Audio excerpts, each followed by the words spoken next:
Until one has loved an animal, a part of one's soul remains unawakened. Animals are God's creatures. He surrounds them with His providential care. By their mere existence, they bless Him and give Him glory. Thus, men owe them kindness. Petting, scratching, and cuddling a dog could be as soothing to the mind and heart as deep meditation, and almost as good for the soul as prayer. The greatness of a nation and its moral progress can be judged by the way its animals are treated. I am in favor of animal rights as well as human rights. That is the way of a whole human being. Compassion for animals is intimately associated with goodness of character, and it may be confidently asserted that he who is cruel to animals cannot be a good man. An animal's eyes have the power to speak a great language. Animals are such agreeable friends. They ask no questions. They pass no criticisms. Animals are like little angels sent to earth to teach us how to love. They don't get angry or play silly games.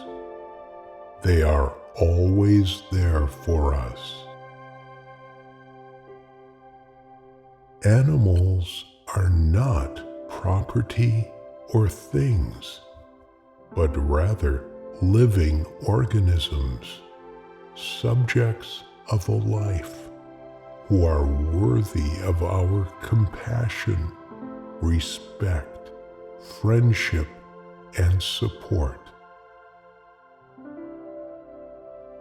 Any glimpse into the life of an animal quickens our own and makes it so much the larger and better in every way.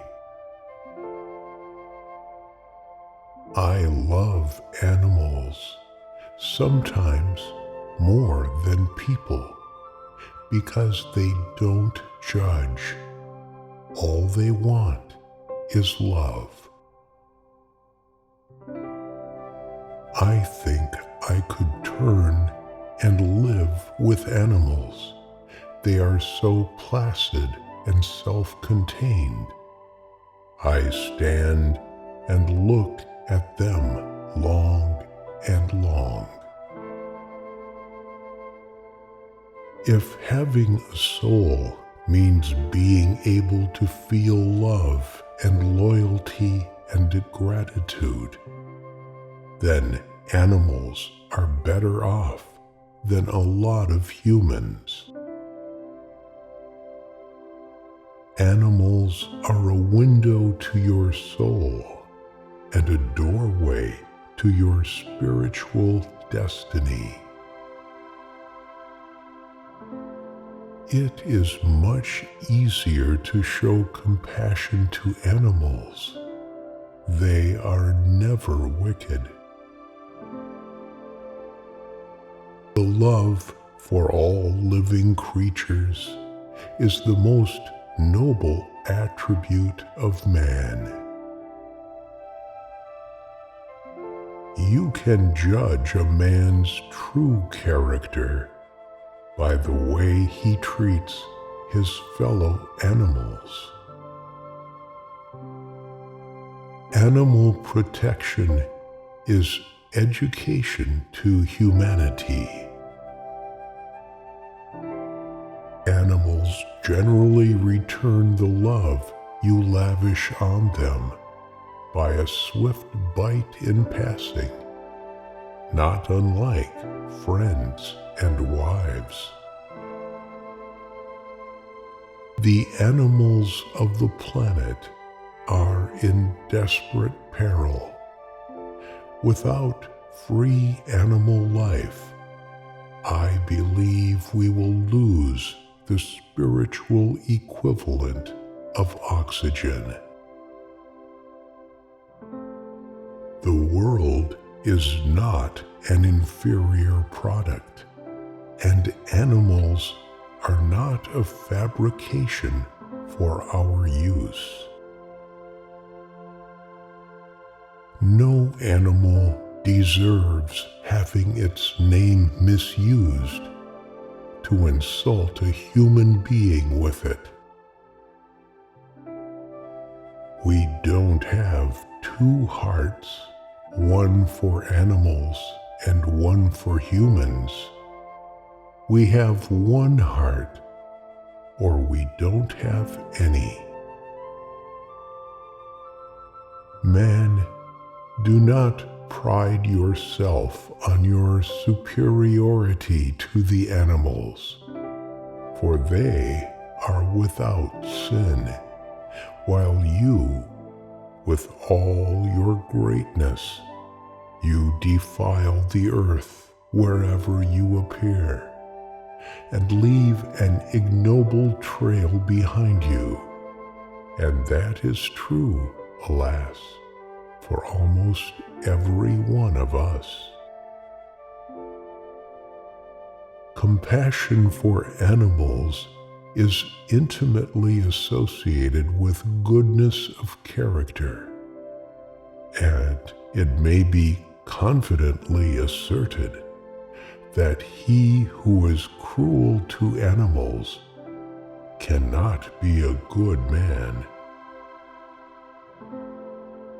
He who tortures animals is unsouled and missing God's good spirit. However noble he may look, he should never be trusted. All animals know it, except man, that the highest goal of life is joy. Animals have hearts that feel, eyes that see, and families to care for, just like you and more. If you don't like pictures of animal cruelty being posted on social media, you need to help stop the cruelty, not the pictures. You can't beat anything into the animals, but you can stroke some things out of them. No matter how little money and how few possessions you own, having a dog makes you rich. Animals are my friends, and I don't eat my friends. Animals are reliable, many full of love, true in their affections, predictable in their actions, grateful and loyal. Difficult standards for people to live up to. If you take in a starving dog and make sure it thrives, it will not bite you. This is the fundamental difference between dogs and humans. Cruelty to animals and cruelty to humans are two sides of the same page on which history is written in blood. Animals suffer as much as we do. True humanity does not allow us to impose such sufferings on them. It is our duty to make the whole world recognize it. The younger, simpler, and more pious the people, the more love for animals. You can't save all the dogs in the world, but you can save one dog's whole world. From animal murder to human murder is only one step, and so is from animal cruelty to human cruelty. Animals flee from man because they can no longer recognize God's image in them. Woe to humanity should only a single animal have a seat in the last judgment. The animals of the world exist for their own reasons. They were not made for humans any more than black people were made for white, or women created for men. The fate of animals is of greater importance to me than the fear of appearing ridiculous. It is indissolubly connected with the fate of men. The oppression of animals is the gateway drug to oppressing humans. Freedom consists in being able to do anything that does not harm another. The time will come when men, such as I, will look upon the murder of animals as they now look on the murder of men. We will not be able to make up in eternity what we have done to the animals. For as long as men massacre animals, they will kill each other. Such short little lives our pets have to spend with us, and they spend most of it waiting for us to come home each day.